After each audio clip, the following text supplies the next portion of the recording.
방금 읽으신 42장 본문에는 야곱이 오랜만에 등장을 합니다. 요 몇 주 요셉의 이야기를 주목했었지만 모든 과정들은 결국 야곱과 그의 12아들들을 다루셔서 이스라엘답게 되게 하시는 과정이라고 말씀을 드렸죠.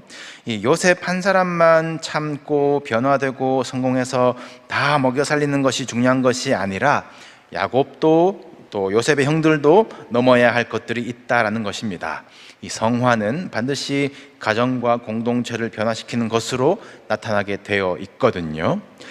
요셉이 17세에 노예로 팔려가고 30세에 총리가 되고 또 꿈풀이대로 7년의 풍년이 지났고 풍년을 지워버릴 대흉년이 막 시작해서 2년이 지났습니다. 이 요셉의 시간만 흐른 것이 아니죠. 야곱에게는 이 채색 옷 입히며 애지중지했던 아들 요셉을 잃어버렸던 때, 또 형들에게는 한마음 한뜻으로 살인을 계획하면서 겨우 인신매매로 합의한 때로부터 최소 20년, 또 22년이 흘렀습니다. 각자의 자리에서 어떻게 살아왔으며 어떤 고통과 어떤 연단 시간들을 보냈는지, 이제 하나님이 이들을 다듬으실 만한지, 어떻게 다루시는지를 이제 보게 되실 것이에요. 앞으로 요 몇 주는 이 야곱과 또 형들과 요셉이 모두 등장하는 본문이 이제 될 것입니다. 아마 봤던 장면 아닌가 싶은 비슷한 대화가 반복되고 또 이집트, 가나안 장면은 계속 전환될 것이에요. 이만하면 되지 않았을까 싶은데 하나님은 계속 몰아가십니다. 거기서 빚어지고 회복되는 공동체의 모습이 있는 것이에요. 이들의 대화와 또 표정과 또 내면의 감정들을 성령께서 우리로 말씀을 통해 생생히 보게 하시고 또 우리를 비추는 거울이 되게 하시며 우리도 하나님의 자녀다운 공동체로 빚으시는 그런 시간으로 인도하시기를 주님의 이름으로 소원합니다. 꿈을 푸는 자 요셉, 현실을 준비했습니다. 7년의 풍년, 곡식이 얼마나 많은지 바다 모래같이 심이 많아서 세기를 그쳤다, 이 카운트를 그만했대요. 이때는 어떤 리더십이 필요하겠습니까? 나라가 어떨까요? 물가 관리가 어렵겠지요. 우리 조국 대한민국도 그런 양곡 관리법 있지 않습니까? 쌀값이 이제 유지되도록, 쌀이 싸다고만 좋은 것은 아니지요. 농사를 아무도 짓지 않으려고 한다면 나라의 근간이 위태하지 않겠습니까? 국가에서 쌀을 매수하든지 인도주의 차원으로 나라에 보내든지 그런 쌀값을, 그런 농업을 유지하는 정책이 이제 필요합니다. 요셉은 이 풍년의 때에 흉년이 올 것이다 라고 깨워야 하고, 풍족해서 일할 필요가 없는 이들을 일으켜서 저장고를 건설하며 이 미래를 준비하는 리더십이 필요했어요. 또 수확 중에서 20%를 떼다가 저장해 놓으면 끝이겠습니까? 감독관이 정직하게 보아야 되는 것이고, 또 흉년의 때에 일어날 수 있는 그런 강도, 도적들에 대비해서 치안도 유지되어야 되겠죠. 또 흉년이 한참 갈 거라면 저장했던 곡식을 외국인에게 팔아도 됩니까? 이집트 사람들이 먹을 것이 없어진다면요. 이거 참 어려운 일들입니다. 바로는 이 모든 일을 요셉이 너희에게 이르는 대로 하라, 완전히 맡기죠. 그리고 요셉은 온 땅을 순찰했다라고 나옵니다. 꿈을 가진 자, 또 꿈을 푸는 자답게 성실한 삶으로 응답하는 거죠. 이 요셉의 책임과 그 권세가 어떠했을지 상상해 보시기를 바랍니다. 한편 가나안에도 흉년이 심합니다. 이러다가 죽겠다라는 위기감을 모두가 느끼고 있어요. 그런데 어떻게 해야 할지 고민하면서 대책을 찾는 사람, 또 행동하는 사람은 130세 된 야곱입니다. 그의 10아들은 왠지 가만히 있어요. 늙은 아버지 야곱이 답답해서 너희는 어찌하여 서로 바라보고만 있느냐라고 할 지경입니다. 애굽에 곡식이 있다더라, 곡식을 살 수 있다더라, 이 야곱도 들은 소문을 40, 50대에 한참 밖으로 활동할 젊은 아들들이 몰랐을까요? 무엇이 이 아들들을 묶어서 누르고 있었을까요? 서로 바라보고만 있느냐, 서로 바라보며 주고받은 눈빛이 무엇이었겠습니까? 한두 해도 아니고 22년이라는 긴 시간 동안 10명의 형제들은 동생을 팔아넘긴 사건의 공범으로 묶여서 또 서로를 감시하는 족쇄를 서로 채워서 살아왔습니다. 아버지 야곱이 요셉을 그리워하며 고통하는 것을 볼 때마다 양심이 진동을 하지만 그때마다 서로 눈빛을 교환하며 애써 화제를 돌리고 거짓된 위로를 해왔겠지요. 죄가 이 형제들을 사슬로 묶었습니다. 이들의 관계는 거짓과 불안 위에 위태롭게 맺어졌습니다. 그러니 애굽이라는 것은 이 죄책감의 스위치죠. 요셉이 총리가 되었다는 것은 상상도 할 수 없고 살아있는지도 불확실하지만 애굽에 팔아버린 노예 요셉을 만에 하나 마주친다는 것도 너무나 두려운, 애굽이라는 단어 자체가 이 형제들에게는 너무나 불편한 죄책감입니다. 금기어와 같았던 단어가 튀어나오자 22년 동안 철저하게 숨겨온 비밀에 금이 가는 것만 같은 그런 불안의 눈빛을 형제들이 주고받지 않았을까요? 이 형들이 해결해야 할 것은 22년 전에 저지른 인신매매에 대한 죄의 대가가 아닙니다. 그건 해결할 수도 없어요. 여러분, 창세기에 보시면 가인이 아벨을 죽이고 두려워했습니다. 만나는 자마다 나를 죽이겠나이다, 죄책감에 두려워했어요. 그런데 하나님은 그건 걱정하지 마라 라고 하셨어요. 다만 하나님이 이미 가인에게 당부하셨던 것은 죄가 문 앞에 엎드려 있다, 죄가 너를 원한다, 죄를 다스려라. 죄의 대가와 심판과 구원은 하나님께 있고 우리가 해야 할 일은 죄를 대하는 태도, 구별되는 삶 아니겠습니까? 하나님은 이제 이 형제들의 죄를 대하는 태도, 이것이 숨긴다고 숨겨지는 것이 아니라 더 나를 옥죄는 것이며 하나님은 모두 알고 계시며 하나님 앞에서 해결해야 된다는 것을 철저하게 가르치실 것이에요. 야곱은 어떻습니까? 야곱도 아직 해결해야 될 것들이 참 많습니다. 야곱이 조금 나아져서 성화되어서 옛날에는 내가 죽겠고 내가 위험하다고 그랬다가 이제는 오늘 본문에 보시면 우리가 죽겠다라고 그러기는 하지만 그렇게 아들들 10사람을 보냈는데 베냐민은 보내지 않아요. 그 이유를 보니까 그의 생각에 재난이 그에게 미칠까 두려워함이었더라. 재난이 올까봐 두려웠대요. 이게 무슨 말입니까? 10아들은 재난이 미쳐도 괜찮은 아들들, 베냐민은 재난이 미칠까봐 걱정하고 염려하는 아들이라는 말입니다. 요셉을 상실한 자리를 누구로 채울까? 그 편애의 스위치는 야곱이 태어날 때부터 눌러져 있어서 그대로 베냐민에게 옮겨졌습니다. 이것을 해결해야 되는 것이에요. 이 가정은 이것을 해결해야 됩니다. 이 문제가 정점에 이르렀을 때에 이후 야곱이 넷째 아들 유다에게 이런 말을 하는 장면이 있습니다. 너희도 알거니와 내 아내가 내게 2 아들을 낳았다. 여기서 말하는 아내는 라헬이고 2 아들은 요셉과 베냐민이죠. 어떻게 이런 말을 할 수가 있을까?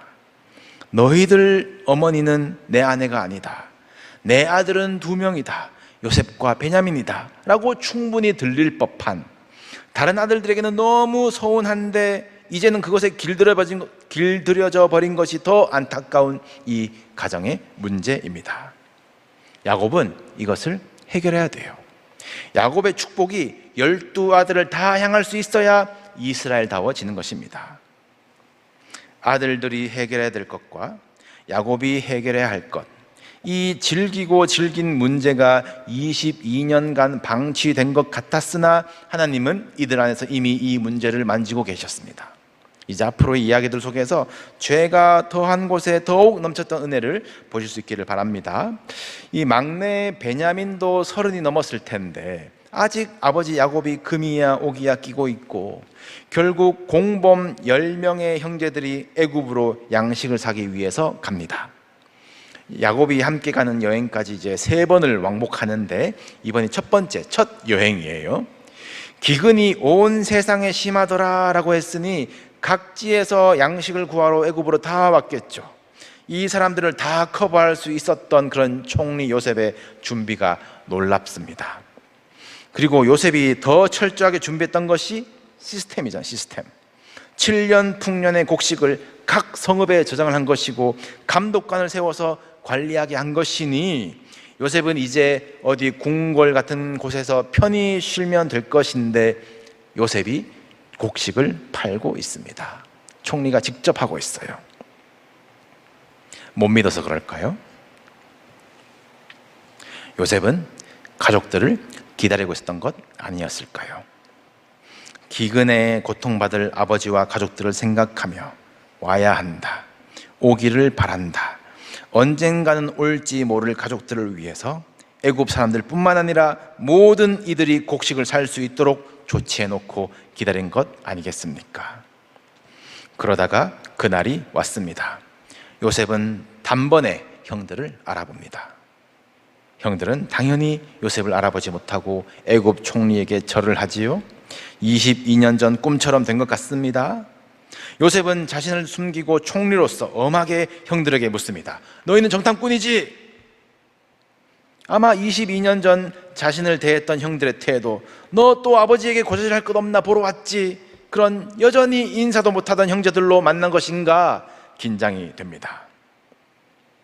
형들이 호소하기를 우리는 다 한 사람의 아들들로서 확실한 자들입니다. 무엇이 확실할까요? 어떻게 확인해야 할까요? 해와 달과 11별이 절을 한 꿈인데 지금 별 하나가 없죠. 요셉 입장에서는 형제들이 그때 그 공범들 10명만 온 것이 불안합니다.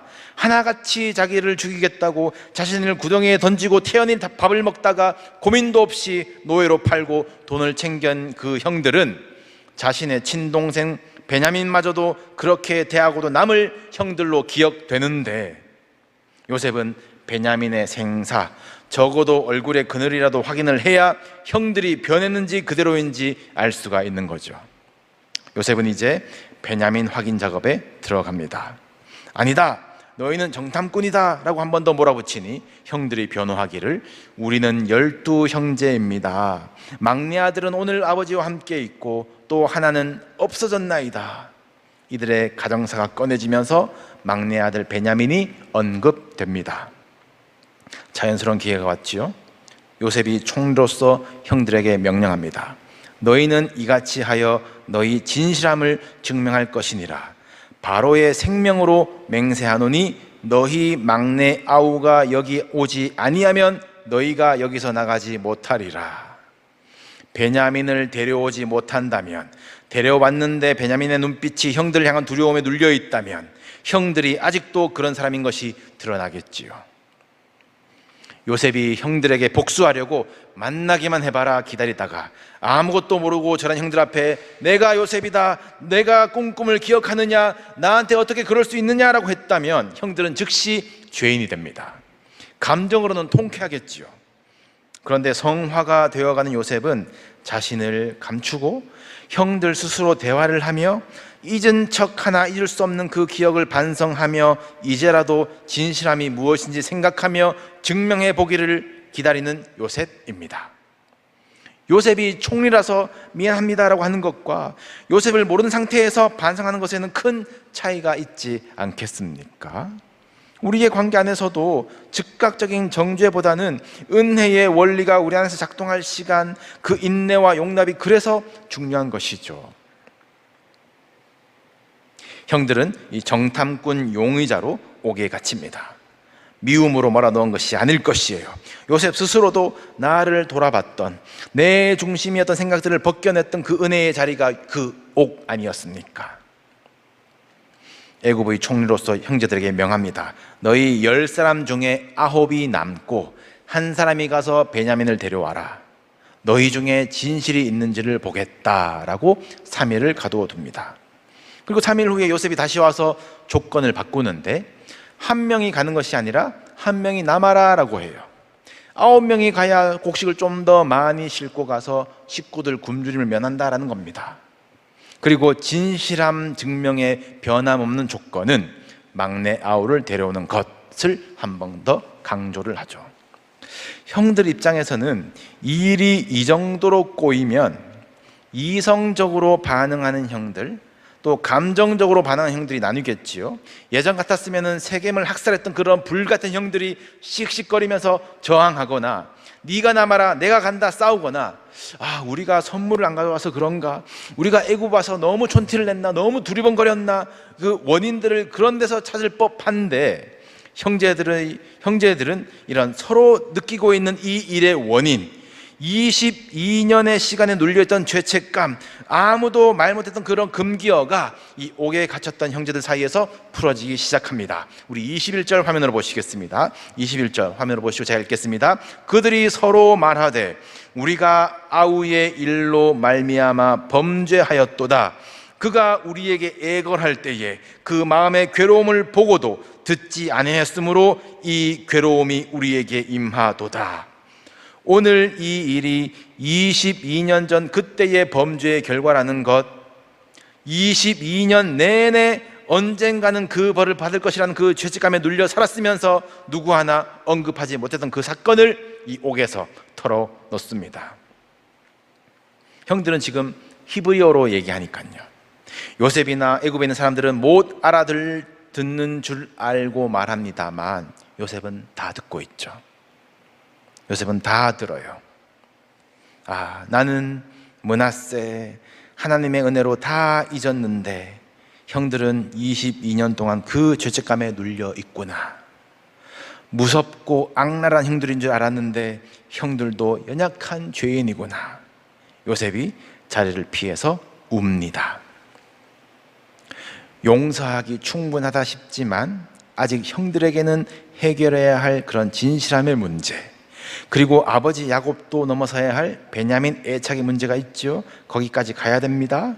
그래야 힘과 지위로 하는 그런 화해가 아니라, 돈으로 곡식으로 얻는 구원이 아니라 회개에서 이어지는 화해, 죄의 권세에서 해방되는 구원이 야곱의 짐에 임하는 것이에요. 요셉은 울다가 모른 척 다시 나와서 시므온 둘째 형 세겜 학살을 주동했던 그런 가장 과격한 일을 결박하는 액션을 취하고 나머지 9명을 돌려보냈는데, 이런 사야 했던 곡식도 주고 또 곡식을 산다고 줬던 돈도 도로 이제 몰래 넣어주고 보냅니다. 이제 형들은 9명만 돌아가서 아버지 야곱을 어떻게 설득할 것인가, 베냐민을 데리고 와서 12명이 한자리에 설 수 있을 것인가, 이 형제들의 생각과 감정과 표정은 어떻게 변할 것인가를 다음 주에 보도록 하겠습니다. 이 선들이 잘 연결되시면 좋겠어요. 우리는 다 한 사람의 아들들입니다 라는 말은 요셉과 형들 그리고 야곱 모두를 때리는 말이었습니다. 아브라함, 이삭, 야곱으로 이어지는 언약의 아들들, 약속된 복을 함께 물려받을 이스라엘의 아들들인데, 야곱은 하나님이 주신 아들들을 모두 사랑하지 못했고, 요셉은 자기 중심으로 자기가 주인공인 양 행동했고, 형들은 그 아들들 중 하나를 끊어내고 공동체를 깨뜨렸습니다. 한 사람의 아들들이라는 말은 형제의 아픔이 아버지의 아픔이며 형제의 영광이 아버지의 영광이라는 것인데, 형제들의 미움과 거짓은 아버지의 이름에 먹칠이 되고 또 고통을 주었습니다. 요셉이 제일 힘들었을까요? 몸은 제일 고생했을지 몰라도 그의 영혼은 므낫세 하나님이 잊어버리게 하셨다, 에브라임 하나님이 풍성하게 하셨다, 이미 자유하며 은혜를 흘려보내는 사람이 되었지만, 형들은 몸은 자유했을지라도 22년간 죄의 사슬에서 얼마나 고통했습니까? 야곱도 상실감에 스스로 더 기어 들어가며 베냐민에 집착하지 않습니까? 야곱은 그 한 사람이 되기 위하여 모두를 축복할 수 있는 큰 그릇이 되어야 하고, 형제들은 그 아들들이 되기 위하여 서로를 감시하던 눈빛에서 서로의 죄를 함께 고백하고 용서할 수 있는 동력자가 되어야 합니다. 죄의 공범이 아니라 은혜의 증인이 되어야 되는 것이에요. 여러분, 마귀는 상처를 먹고 산다라고 그러잖아요. 상처 받은 척, 못 있는 척, 내심 상처를 더 받으려고 하는 것이 죄가 우리를 묶어두는 방법입니다. 그것을 은혜의 자리에서 풀어내십시오. 먹고 살려고 강제적인 힘에 의해서 말고 낮은 곳에서 돌아보며 생각하며 여러분의 신앙의 진실함을 증명하는 자리까지 나아가시기를 바랍니다.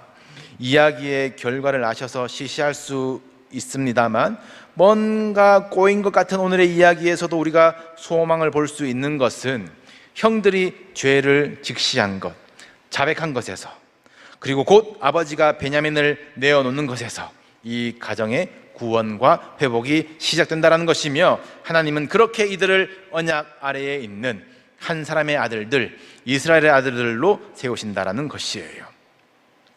사랑하는 성도 여러분, 죄가 여러분을 다스리지 못하게 하십시오.